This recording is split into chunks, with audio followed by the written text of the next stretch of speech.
From Washington, this is VOA News.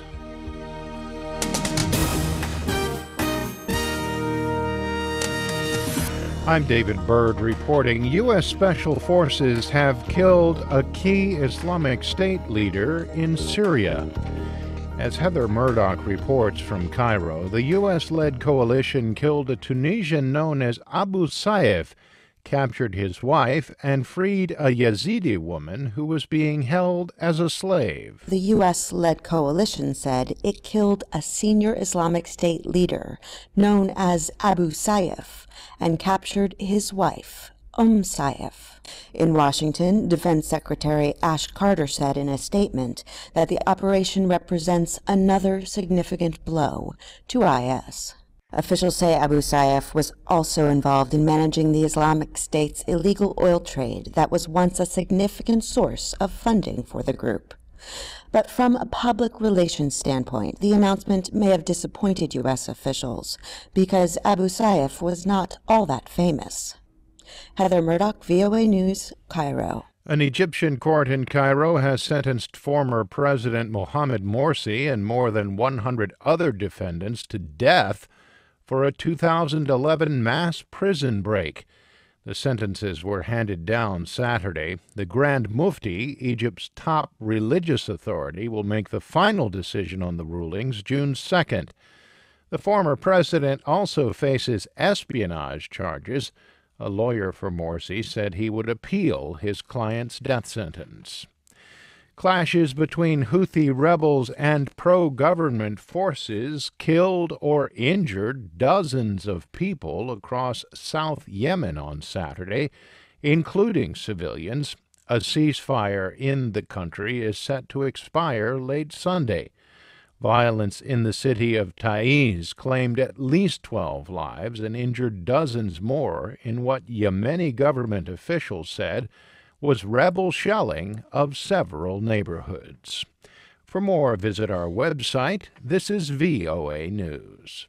U.S. Secretary of State John Kerry meets Sunday in Beijing with China's President Xi Jinping.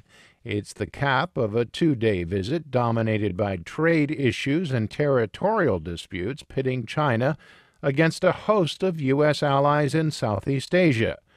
Details of the talks have not been announced. But as Bill Ide reports, they follow warnings Saturday from China's foreign minister that Beijing maintains unshakable determination to defend its sovereignty and territorial integrity. China has been building up reefs and outcroppings at 7 sites in disputed waters in the South China Sea, constructing a military-sized airstrip on Fiery Cross Reef and massively expanding their total area.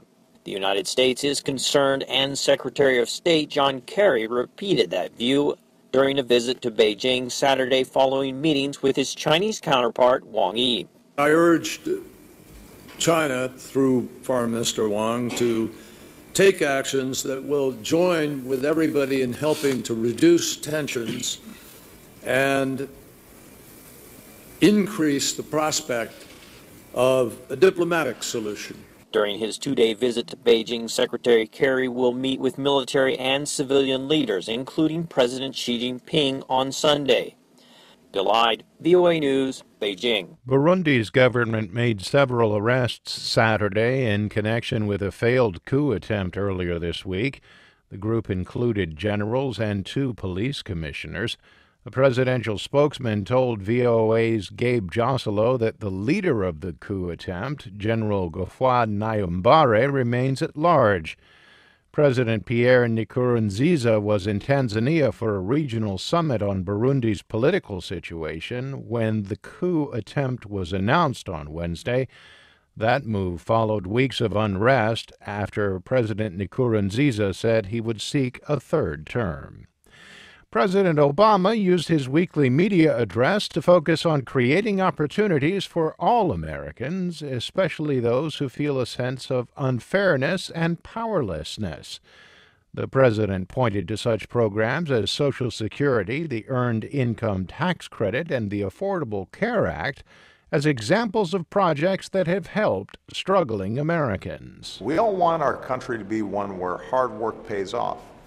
and responsibility is rewarded. We want a place where you can make it if you try.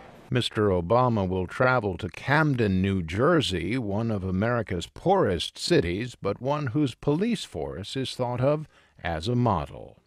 And in U.S. horse racing, Kentucky Derby winner American Pharoah won the 140th Preakness Stakes in Baltimore, Maryland. Running in a driving rainstorm, American Pharoah finished the race in 1 minute 58.46 seconds, more than 7 lengths ahead of Tale of Verve.